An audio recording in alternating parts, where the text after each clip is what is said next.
October 2022, in the quiet town of Price, Utah, a mother made a decision she believed would help save her disabled daughter's life. But after months of worsening seizures and unexpected health changes, she installed a small camera in her daughter's room. At first, the purpose was just to monitor her nighttime medical episodes, but at 2:47 a.m., as the footage played back on her screen, she witnessed something that would break her world in a way she never imagined. Before the night, the Vigil family's story had always been a mother's determination to protect the child she had fought for her entire life. This is the story of Ashley Vigil. For more than 3 decades, Paula Vigil had poured every part of herself into caring for her daughter Ashley, who had been born with Rett syndrome, a rare neurological disorder that slowly stole her ability to walk, talk, or even more independently.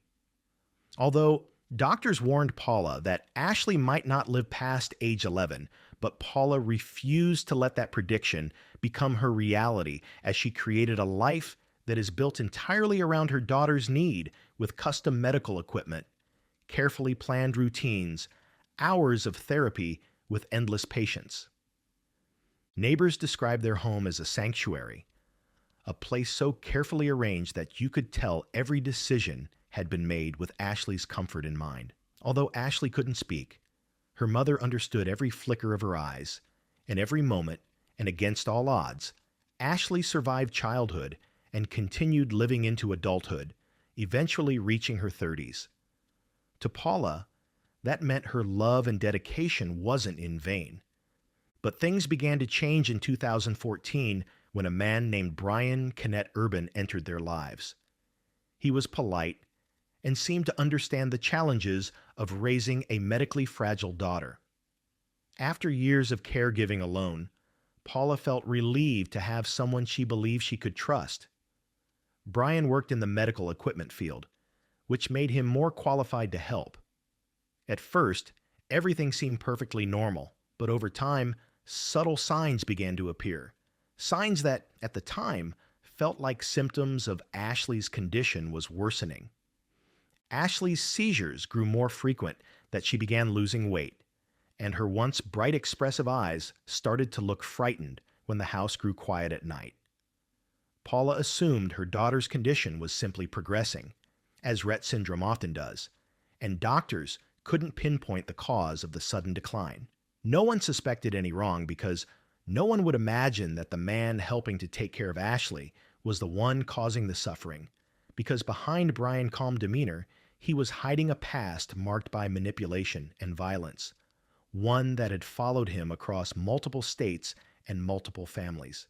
By the end of 2022, Ashley's health had gotten so severe that she had dropped to just 48 pounds, and her seizures were unpredictable, intense, and medically alarming, which made doctors recommend installing a camera to monitor her nightly episodes and provide better data for treatment. Paula agreed, believing it would finally give them clarity, but instead, it revealed the horror that had been happening in the dark while she slept just one room away. On the night she reviewed the footage, Paula sat in her living room and started watching the recording at 2:47 a.m. At first, the camera showed nothing unusual, just Ashley in bed. Then she saw movement. Brian walked into the room. He moved with familiarity, approached Ashley's bed to check if she was awake. Then, in the calm and deliberate motions, he removed her clothes and assaulted her. When he was done, he redressed her carefully, arranging everything to look exactly as it had before he walked in. For a few seconds, Paula couldn't move as everything she believed about the man who lived with them collapsed in a single instant. Her daughter, who could not speak to defend herself in any way, had been violated repeatedly in one of the places she was supposed to be protected and safe. Without hesitation, she called the police, and by that afternoon, officers from the Price Police Department were at the home, reviewing the footage and preparing an arrest. Body cam footage from that night shows Urban standing in handcuffs, expressionless, as officers read him his rights. But even then, investigators sensed this case was only the beginning. What they didn't know yet was that Urban's crimes stretched back 20 years, across multiple states and multiple victims whose warnings had been ignored. As the investigation deepened, Urban was charged with multiple felonies, including 2 counts of rape and 3 counts of forcible sexual abuse, all involving a disabled, nonverbal adult who relied on others for every aspect of her care. When questioned, he attempted to distance himself from the footage, claiming he had been in a dreamlike state, blaming medication and supposed hormonal imbalance. But the video showed no confusion in his actions. His every movement was calculated, deliberate, and methodical. As prosecutors built their case, detectives uncovered Urban's long-hidden past, which shows he wasn't a first-time offender.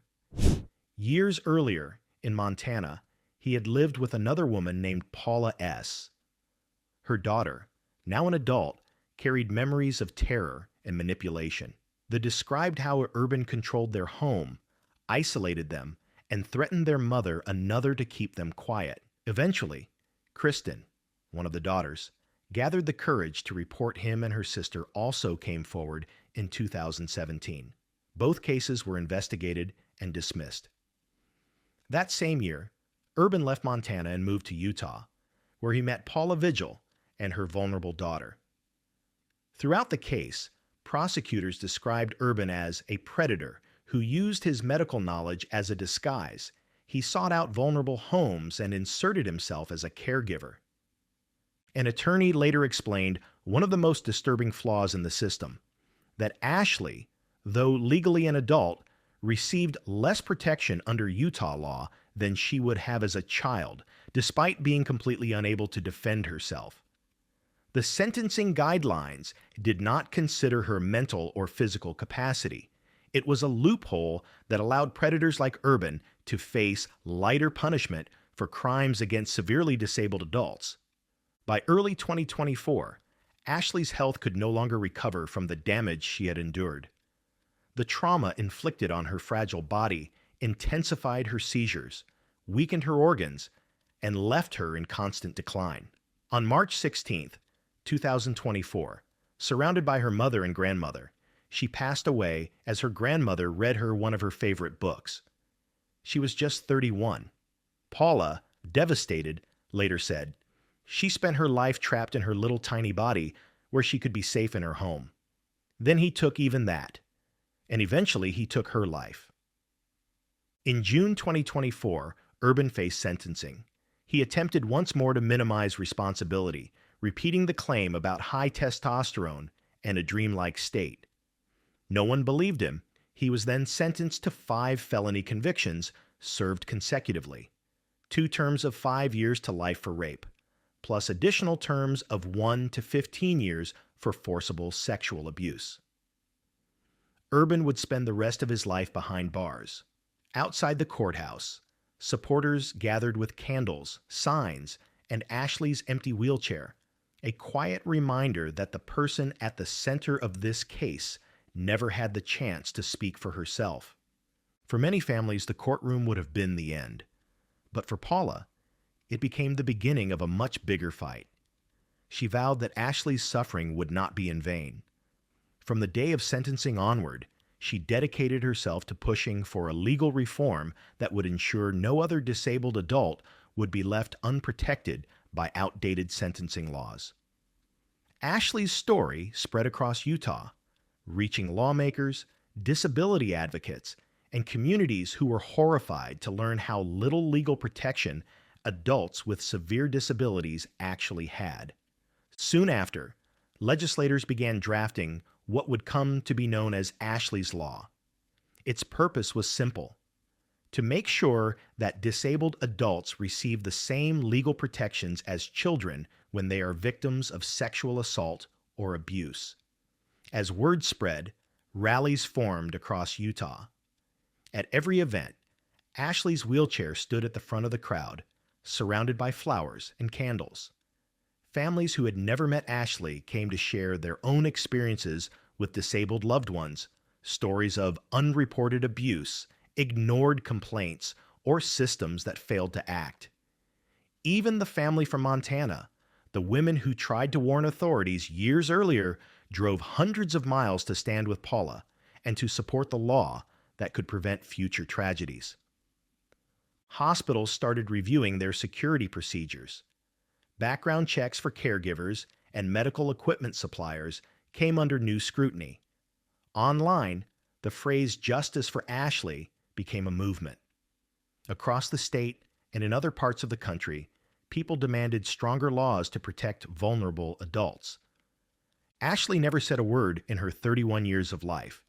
Yet in death, her voice became louder than anybody had ever expected. She became the symbol of courage, of warnings ignored and finally revealed in all their painful glory, and of the pressing need for reform.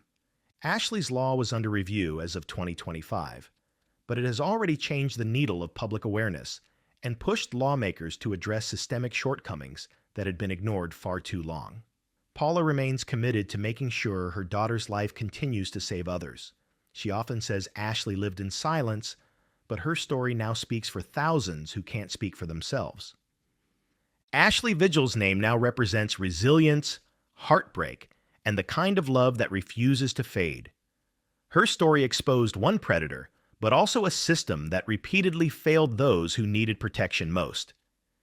If this story moved you, share your thoughts and let Ashley's name be heard one more time. And if you want to hear more stories pulled from the shadows, make sure to subscribe and stay with us, because together we keep their memories alive.